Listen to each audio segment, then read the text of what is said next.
If you would, give your name and your position. Colin Shannon, quarterback. Tell us a little bit about the changes from last year to this year. I mean, everybody goes through changes as far as people leaving the show, but how's it looking so far this year for your team?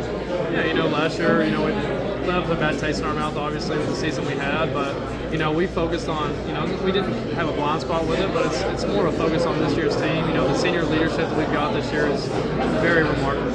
I think, we've developed a team, leadership council that's, leading our team very well. We had a great spring, great time in the summer. Freshmen came in, did a great job for us.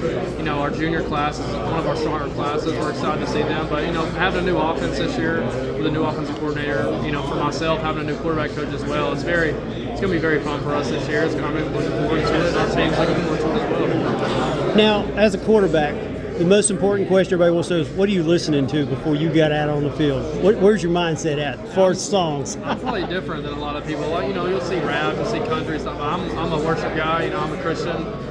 So yeah, I'm listening to worship music for the game, just kind of calming me down and getting me ready to go. Now, being on offense, what defensive player that you see each and every week that no one is talking about, that you just like, man, some people are going to know this guy before the end of the year, and it could be somebody that's not even a starter, just somebody that catches your eye every time you're on the offense. I would say someone that people are talking about is our safety. Corey Crombie's a very good player, got named first team all SoCon preseason, but a guy that no one's talking about, probably our corner.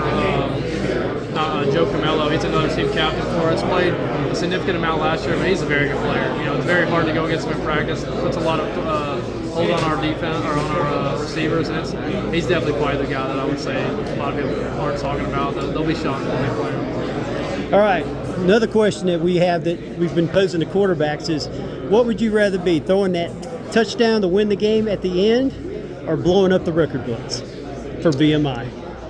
Throwing the touchdown or blowing up the record? No, throwing the touchdown to win the game. The win is more than any record that can matter. As long as we're winning, I'm happy, and that's the goal for us this year: is to win as many games as we can and go out of the season on top. Now, something that I was looking up is your wide receiver room. You've got a pretty decent wide receiver. How does it feel to be throwing to a core that you got this year? Yeah, no, they're going to be a good team. They're going to be good for us this year. They got a lot of good guys. Some guys people probably don't know about as well. The guys that got injured last year, including myself, and we're just excited to see what we can do. Our tight end room, especially, they have a lot of receiving catches for us as well. They're going to be good, and we're excited. Why not VMI as SoCon champions? Why not? At the end of the day, we're going to go out there each and every week. We're going to compete. We're going to expect to win. We're not looking, 5 weeks down the line. We're looking one day at a time. We're getting ready for camp. We're getting ready for our team to produce as best as we can and focus each and every week on Navy and keep it on from there. All right. Appreciate it.